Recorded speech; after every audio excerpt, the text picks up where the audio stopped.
ಈಗ ಮತ್ತೊಂದು ಮೈಲಿಗಲ್ಲು ನಿರ್ಮಾಣಕ್ಕೆ ಸಾಕ್ಷಿಯಾಗಲಿದೆ. ಹೌದು, ಬೆಂಗಳೂರಿನ ಅತಿದೊಡ್ಡ ಮೆಟ್ರೋ ರೈಲು ಸಂಚಾರ ಮಾರ್ಗ ನಿರ್ಮಾಣಕ್ಕೆ ರಾಜ್ಯ ಸರ್ಕಾರ ಸಚಿವ ಸಂಪುಟದಲ್ಲಿ ಅನುಮೋದನೆ ಕೊಟ್ಟು ಕೇಂದ್ರ ಸರ್ಕಾರಕ್ಕೆ ಪ್ರಸ್ತಾವನೆ ಕಳುಹಿಸಿದೆ. ಅಷ್ಟಕ್ಕೂ ಎಲ್ಲಿಂದ ಎಲ್ಲಿಗೆ ಮೆಟ್ರೋ ಹೊಸ ಮಾರ್ಗ ಬರುತ್ತೆ ಅಂತ ಹೇಳ್ತೀವಿ, ಈ ವರದಿ ನೋಡಿ.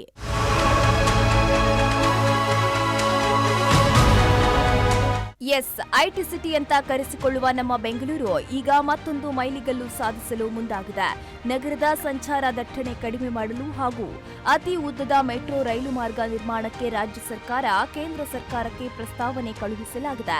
ಸರ್ಜಾಪುರ ಟು ಹೆಬ್ಬಾಳದವರೆಗೆ ಸುಮಾರು 28.405 ಕೋಟಿ ವೆಚ್ಚದಲ್ಲಿ 38 ಕಿಲೋಮೀಟರ್ ಉದ್ದದ ರೈಲು ಮಾರ್ಗ ನಿರ್ಮಾಣಕ್ಕೆ ಅನುಮತಿ ನೀಡಬೇಕು ಅಂತ ಪ್ರಸ್ತಾವನೆ ಕಳುಹಿಸಲಾಗಿದೆ.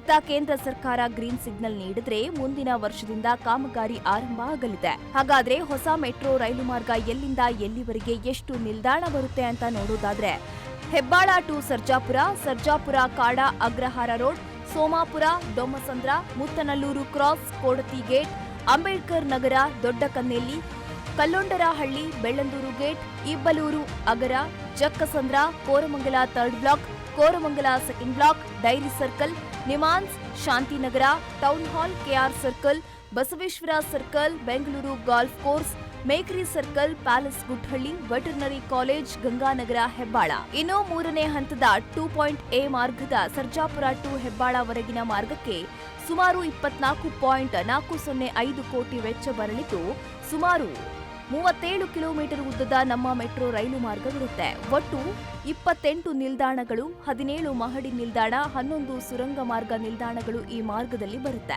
ಇನ್ನು 5 ಇಂಟರ್ಚೇಂಜ್ ಸ್ಟೇಷನ್ಗಳು ಬರಲಿದ್ದು ಅಗರ, ಇಬ್ಬಲೂರು, ಡೈರಿ ಸರ್ಕಲ್, ಕೆಆರ್ ಮಾರುಕಟ್ಟೆ, ಹೆಬ್ಬಾಳ ನಿಲ್ದಾಣಗಳಲ್ಲಿ ಬರುತ್ತೆ. ಇನ್ನು ಕೇಂದ್ರ ಸರ್ಕಾರ ಮುಂದಿನ ಬಜೆಟ್ನಲ್ಲಿ ಅನುಮೋದನೆ ಕೊಟ್ಟರೆ ಏಪ್ರಿಲ್ನಿಂದ ಕಾಮಗಾರಿ ಆರಂಭವಾಗಿ 2031ರಲ್ಲಿ ಸಂಚಾರಕ್ಕೆ ಅನುಮತಿ ಕಲ್ಪಿಸಲಾಗುತ್ತೆ ಅಂತ ಮೆಟ್ರೋ ಅಧಿಕಾರಿಗಳು ಮಾಹಿತಿ ನೀಡಿದ್ದಾರೆ. ಒಟ್ನಲ್ಲಿ ನಮ್ಮ ಮೆಟ್ರೋ ಸಿಲಿಕಾನ್ ಸಿಟಿಯಲ್ಲಿ ದಾಪುಗಾಲು ಹಿಡಿದಿದ್ದು, ಈ ಮಾರ್ಗ ಬೇಗ ನಿರ್ಮಾಣ ಆದರೆ ಸಂಚಾರ ದಟ್ಟಣೆ ಕಡಿಮೆಯಾಗುತ್ತೆ ಅಂತ ವಾಹನ ಸವಾರರು ಹೇಳ್ತಿದ್ದಾರೆ.